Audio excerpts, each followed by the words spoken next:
Research Methodology. Chapter 4. Tools used for data analytics. Part 2. Measures of dispersion. Measures of dispersion are statistical tools that show how spread out or scattered the values in a dataset are from each other. They tell us whether the data is closely packed or widely spread. The word dispersion means spreading or scattering. So measures of dispersion measure how much the individual values differ or deviate from the central value. Common measures of dispersion include range, quartile deviation, mean deviation, variance, and standard deviation. While measures of central tendency tell us the average, measures of dispersion tell us how reliable that average is. For example, if two classes both have an average score of 70, but one class has scores ranging from 65 to 75 while the other ranges from 20 to 100, measures of dispersion reveal this difference. Objectives of measures of dispersion. Determining reliability of average helps check if the average truly represents the data or if the values are too spread out to trust it. Basis for control of variability identifies how much variation exists so researchers and managers can control and reduce unwanted differences. Comparing two or more series used to compare the variability of two or more datasets and decide which is more consistent or uniform. Facilitating other statistical measures.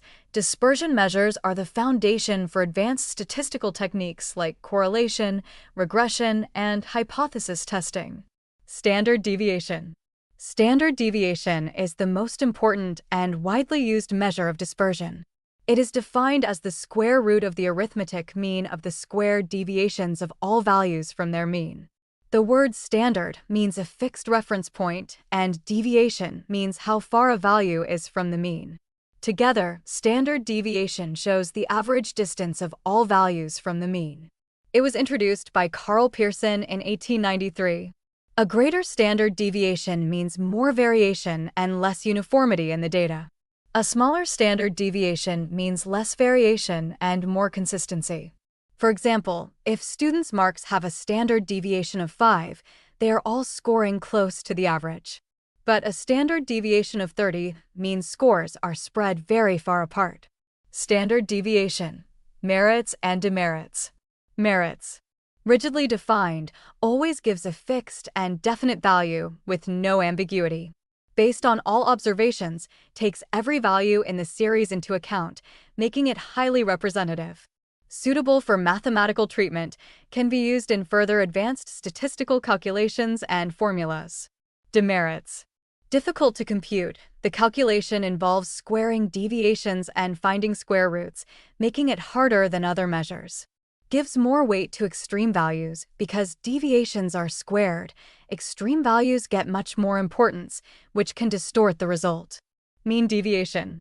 Mean deviation is the arithmetic mean of the absolute values of deviations of all items from the mean, median, or mode of the distribution. It is also called the first moment of dispersion. The word mean means average and deviation means distance from a central value. Mean deviation finds the average distance of each value from the center, ignoring whether the deviation is positive or negative. It can be computed from the mean, median, or mode. The negative signs of deviations are ignored, taken as absolute values, when calculating. This makes it simpler, but also limits its use in advanced mathematics. For example, if 5 students score 40, 50, 60, 70, and 80 with a mean of 60, the mean deviation shows on average how far each student's score is from 60. Mean deviation. Merits. Simple to understand and calculate, the concept is easy to grasp, and the calculation process is straightforward. Based on all items, every value in the dataset is used in the calculation, making it a good representative measure. Less affected by extreme values, since deviations are not squared, very high or very low values have less influence on the result. Useful for comparing distributions, since deviations are taken from a central value, it is easy to compare the spread of different datasets. Mean deviation. Demerits. Ignore signs of deviations. Taking all deviations as positive by ignoring negative signs is mathematically incorrect and reduces accuracy. May not give accurate results, since it can be calculated from the mean, median, or mode. Different results are possible for the same data. Not capable of further algebraic treatment because signs are ignored. It cannot be used in advanced mathematical or statistical formulas. Not popularly used, it is not commonly used in practice because of its mathematical limitations and less reliability. Quartile deviation. Quartile deviation, QD, also known as the semi-interquartile range, is a measure of dispersion that describes the spread of the middle 50% of a dataset. It is calculated as half the difference between the third quartile, $Q_3, and the first quartile, $Q_1. Instead of looking at the whole list of numbers, you only look at the middle 50%. You find the gap between the top half and the bottom half, then divide that gap by 2. It is very useful because it ignores outliers, numbers that are way too high or way too low, giving you a better idea of what the average spread looks like. Quartile deviation, merits. Easy to understand and calculate, the concept is simple and the calculation using Q1 and Q3 is quick and straightforward. Not affected by extreme values, since it is based on the middle 50% of data, very high or very low values do not disturb it at all. Uses more data than range. Unlike range, which uses only the highest and lowest values, quartile deviation uses 50% of the data. Usable with open-end classes, it can be calculated even when the frequency distribution has open-ended class intervals, unlike other measures. Quartile deviation, demerits. Ignores 50% of data. It is based only on the middle half of the dataset. The remaining 50% of values are completely ignored. Not suitable for algebraic treatment, it cannot be used in further mathematical calculations or combined with other statistical measures. Affected by sampling fluctuations, the value of quartile deviation can change considerably when different samples are taken from the same population. Not a true measure of dispersion, it does not actually show the scatter around an average.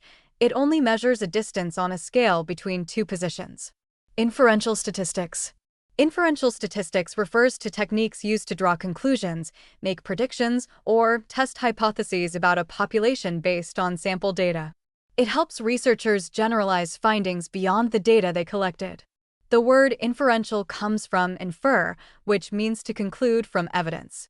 So inferential statistics uses sample data as evidence to make reasonable conclusions about a larger group. The major tools include hypothesis testing, z-test, t-test, chi-square, f-test, ANOVA, estimation of population parameters, and correlation and regression analysis. These help determine if observed results are statistically significant.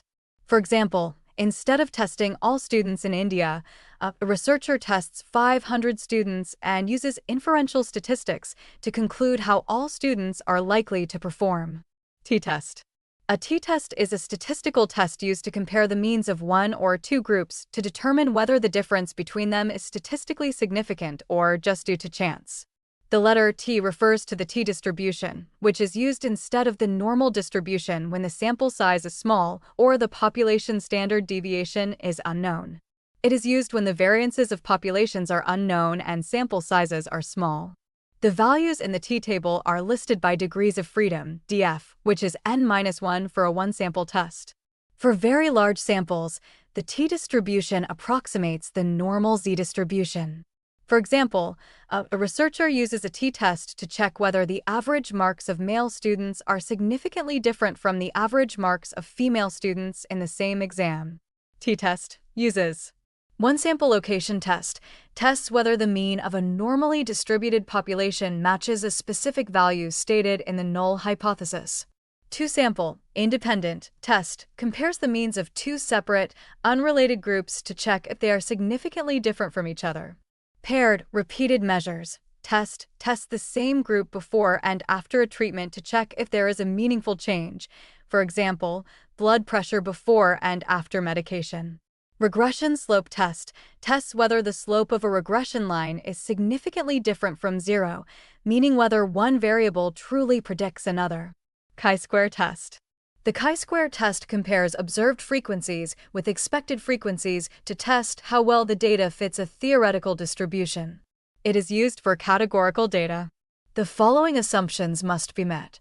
Simple random sample, Data must come from a random sample where every member of the population has an equal chance of being selected. Sufficient sample size. A small sample gives inaccurate results and may lead to a type 2 error.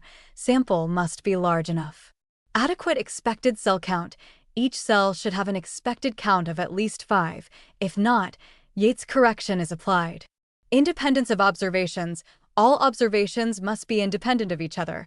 It cannot be used for correlated or matched pair data. ANOVA, analysis of variance. ANOVA tests whether the means of 3 or more groups are all equal.